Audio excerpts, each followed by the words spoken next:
Lieve mensen, lieve dansvrienden, dear audience, thanks for coming to the world premiere of Until We Sleep from Botis Seva and his hip-hop dance theater company, Far From the Norm.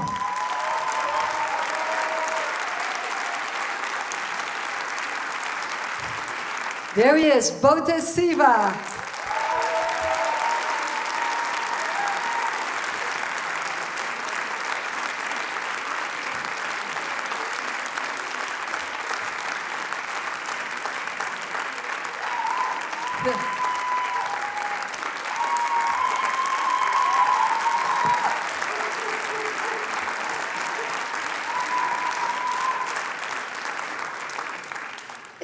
Is it coming in, this applause? Yes?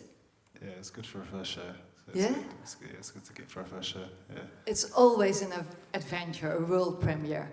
And now you have a world premiere in Kerkrade and not in your hometown in London. How was it? It's probably the best thing to do. I think it's nice to do it outside of London. I think we get used to doing it in London, so it's nice to bring it to a new audience. So it's nice. And how is the audience in Kerkrade? How did you experience it? They're loud, so it's good. It's good. Yeah?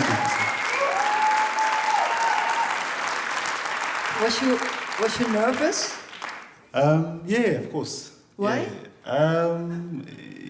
You just never know how an audience may take a show, so I think I was really, really nervous. I'm still nervous, so. You know. And you made a piece earlier in Black Dog. You performed yourself. In the beginning. I didn't perform it. No. The company performed. Yeah. Performed before, and now you're not in the performance. No, yeah. I was in. So this show, when we did it last year, I was in it originally, and then I took myself out of the show. Yeah. Are you more nervous if you are on stage or not or backstage? I think both. Yeah, I'm nervous if I'm on stage. I'm nervous if I'm off stage. I think I'm just like naturally nervous. Yeah. Is there anyone who wants to start with a question? We all are wondering, where are the artists? We want to tell them that we are very fascinated from this. They're somewhere. I think they might be tired, but they're probably getting a nice break. So, thank you so much. Yeah, it's really fascinating. Are there other questions? Yeah. How much improvisation is it? How much improvisation? I think not everything, of course. There is a structure in it. Yeah. Improvisation, 20%, maybe. 20 only? Yeah. Oh. Improvisation in terms of... there's some. I can't say by percentage, but there is some improvisation. A lot of the movement is made from improvisation, and then it gets choreographed. Yeah, of course. Things. But there's some. Yeah. And can you tell something about the starting point? Because it is about leadership, female leadership, and it's about deep listening, looks like, to voices, to your inner voice, to other voices. Yeah, I think there's, like a character hears so many different voices of what she should listen to. I think as a leader, whether it's a male or a female, leadership is hard, and sometimes the voice that you're listening to, whether it's you inside or whether it's another spiritual voice you're listening to, it's hard to find the correct one, you know. And so it's about voices, and it's about listening, it's about trying to be the best leader you can be as much as possible, so that's part of it. Yeah. Trying to be the best leader you can. Yeah, I think you're trying to lead, if you're leading a community of people to a better place, that takes a lot of sacrifice, you know, like many leaders who have come and said, hey, there's this element of sacrifice that you have to take as a leader, and that's not always, that's part of it, you know, it's part of the hardship that you go through, but at the end of it, there's some sort of peace that you hopefully can find. Yeah. And what kind of community is she leading? What kind of crew? That's a good question. What kind of community is she leading? I think she's leading I would say it's a rebellious community in terms of it's a community who want action, who want change, and are trying to change something about the world that they're kind of living in. So things that they don't like, so that they're trying to protect their community from maybe danger that's from the outside world. So everything's about kind of keeping everything in together, and that can't always happen. So yeah. Yeah, it looks like she's protecting her community to danger from outside to danger from inside. I would like to know more about the relationship between the hip-hop, because it's hip-hop, but I saw some African roots as well. Is that true or not? Yeah, I'll still say that's hip hop, but yeah, that's. You should say this. Yeah, well, African. I think if we were looking at African styles or African movement, a lot of hip hop inspired artists. Even if you listen to music, the percussion of music, the grounded of feet. Like for me, that's all coming from an African traditional background, but influenced within hip hop. So I think it's it starts with Africa first, and then hip hop comes after that for me. That's what I thought. And also tribal dances, or Yeah, I think tribal's a weird word to say for me. I never really use the word tribal because I think it's I don't know. I think tribal. We say tribal now, but I think it's rooted in. When I say even African music, I would say it's just kind of rooted in African music or African language. It's another language basically, rather than a. crump is also inside. There's different kind of styles within hip hop that's kind of inspired. But yeah, I would say crump, popping, and like contemporary dance as well. So it's kind of a mixture of all of these different worlds coming together. And of course, the soundscape is very important in this piece. Shall we invite Torben? Yeah. Torben Sylvest, your composer. Torben.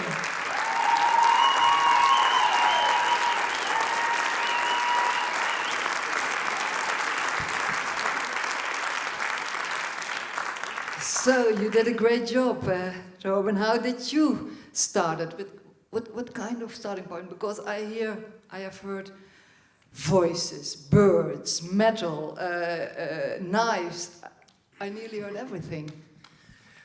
Yeah, there's quite a lot in there, so it's hard to pinpoint what the starting point is. I'd say one of the most important theatrical or storytelling starting points was coming across the sound of a bird in Colombia. A bird in Colombia? Yeah. A special bird? Well, I'll never know because it was in the dense thicket and I couldn't quite see it, but it had this melody. And after hearing that, I was totally transfixed. And I spent all this time trying to find it. And luckily, I had my handheld recorder with me. I was doing some work out there, and that ended up being one of the strongest melodic motifs of the piece, and became a representative of the character that one of the artists plays, the headdress and the gown, the sort of otherworldly guiding force. That's a power, a force, maybe an ancestor or something, an older voice. That's right. Yeah, there's many voices. Yeah, it's a voice. I don't really speak about that voice, but it could be ancestor. It could be many things of what you think it is. I can't give it away. And they are all wearing feather costumes, maybe inspired also by the bird theme. Is it not bloody hot? Some of it was. I think it's obviously. It looks quite because it's. I think the way we've created it, it feels like that, but it's. Yeah, it's hot. To be fair, it's hot. Either way, it's hot. It's hot. It's hard work, so it's hot for them. Yeah. And when Torben then starts with that theme from that bird from Colombia, and how is then the conversation between the two of you? What are you then expected from Torben to develop this soundscape? Yeah, so a lot of what happens during the collaborative process is Botis will send me a lot of imagery. It's very, very important for us to kind of meet. Because fundamentally it's going to be a stage performance, it's going to be a visual performance. Yes, the sound adds to that, but we have to work with a lot of imagery first. And we send stuff back and forth, and maybe that imagery becomes a little bit of movement. Maybe something then that movement inspires a sound, maybe vice versa. And piece by piece, we build that together.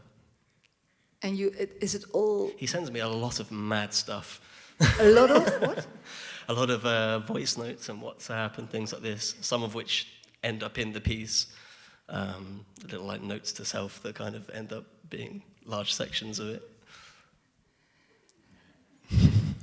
And then it's all digital, composed by computing? A lot of it's sounds that I've personally recorded, and a lot of sounds like that, what? What did you more recorded? Like the bird, but the birds, a lot of the vocals and percussion, recorded with collaborators that I've met in London and in Glasgow, And the vocals? and a lot of the vocals. Yeah. And who are the singers? Or There's one singer in particular that's very prominent in the piece, but then apart from that, a lot of the vocals are just, I have a lot of audio knocking about on my on various hard drives that can be mangled and repurposed and stretched and shortened. And now this is a world premiere. Did you change something? In the days before. Yeah, a lot. I don't think we're allowed to talk about changes anymore. Yeah, things change a lot. Yeah. And when do you think it's okay? Now it's fine.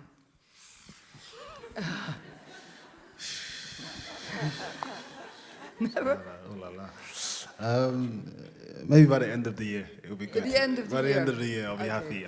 I'll be like, it's. It's No, I think- February, yeah. So It's February. We got until December. So I think it's. You do know when it's kind of time to kind of let it go, and I think that it will keep progressing. The more we tour and perform it, and then hopefully it'll find its good place. I was wondering if you started out with the sound of a bird initially. Did you ever, or was there an initial vision? Because it all comes together so smoothly, and there's this very cohesive, I don't know, vibe. Like when did that come together? Did just the voice of the bird inspire something in the both of you, or was this just where it took you in the end?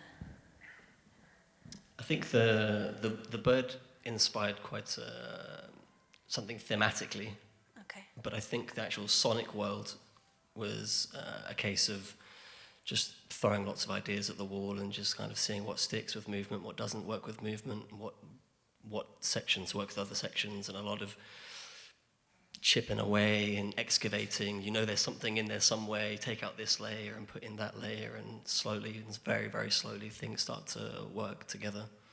But there's a few like thematic things like this bird that helps tie sections together. Does this and apply Botis? for choreography as well, or? Yeah, I think the sound of the bird was for me a big massive thing when I first heard it. Because when I first heard it, I think loads of imagery kind of came. A lot of images were coming from the bird, but I think just the sound of the bird and the tone of it, for me, there was a lot of peace to it when I first heard it. So I was like, okay, cool. There must be something. I have to try to find a way to kind of make something that was peaceful, which was hard to. This wasn't really a peaceful piece. But it was like, I find it hard to make a peaceful piece, but I think that the bird, gave me the inspiration to find some sort of peace within like the character, for example. So, I think, I would say the bird helped massively to figure out some sort of structure and some sort of way I could navigate the piece. But I think it took a little while because it took me a while to understand what that kind of bird represented, and I found it towards the end. Is it also how birds can work together when they're flocking? Yeah.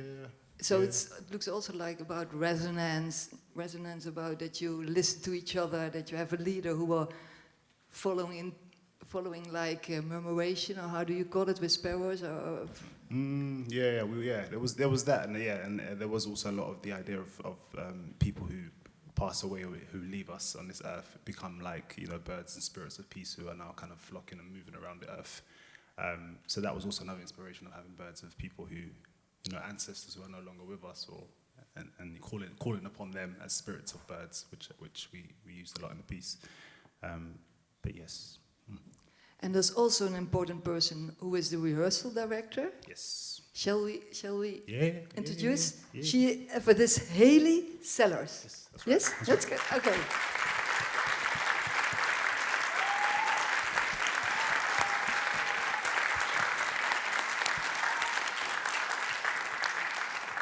So Haley, maybe someone can you explain a little bit what is a rehearsal director? What is the very, very important contribution of a rehearsal director? So I think rehearsal director for me was more kind of being the bridge between Botis and the dancers. I mean, there's a great communication relationship with them anyway, but just being on hand to support and articulate different ideas. Obviously, there's a lot going on in the piece, so you know, there's a lot to be working on when, you know, maybe working with Vicky or someone else in the piece. And Vicky is the was like kind of the leading leader that you saw, yeah. character, or more or less. Yeah. Yes. And do you make remarks now every performance that? Every performance, yeah. Yes. But it's all good. Like me and Torben actually had a conversation today about noting down things that can be worked on, but also things that worked really well. I think, yeah, this is the world premiere, and like Botis said, it's going to be reiterations, and until we get it to a place where, like, okay, yeah, everything kind of it lands for us, and then hopefully lands for the audience. But I think, yeah, seeing it tonight with an audience for the first time was like, wow, okay, like, look what we've done.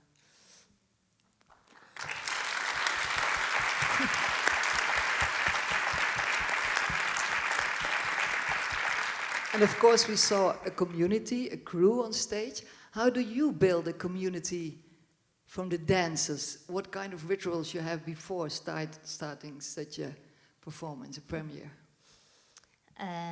In the rehearsal process? Yeah, in the rehearsals, but also the 5 minutes, the hour before the performance is starting. So I think all the dancers kind of have their own kind of, I don't want to say ritual, but thing that they do to get in their space emotionally, mentally, physically, and then coming together before the piece and praying together. Praying? Yeah. And like what kind of praying? So a lot of the company are religious, not everyone, but just praying together to God, praying together, even if it's something else that they believe in, just coming together so spiritually we're all in one mind. I think you feel that on stage. Maybe, I don't know if you agree with it, but I feel a very strong spirit in the whole group. And because you're working with some of the dancers for a very long time, you're also working with Dutch dancers. Yes, we are. What is the specialty of Dutch dancers? That Larissa Koopman we saw. You worked earlier with Naima. Yes. So she was in the audience, I saw. Yes. Yes. They are bloody good, man. So the Dutch are good. They're just so good. No, I think the Dutch are good. Most of the time when we do auditions and stuff, we normally kind of attract more the Dutch dancers, and we've realised that they're good. They're very good. They're very good. It's just. Yes, you agree, Eli? I agree, yeah. Yeah. Yeah. Really good. And are they also musical? Do they have a musicality in the dance?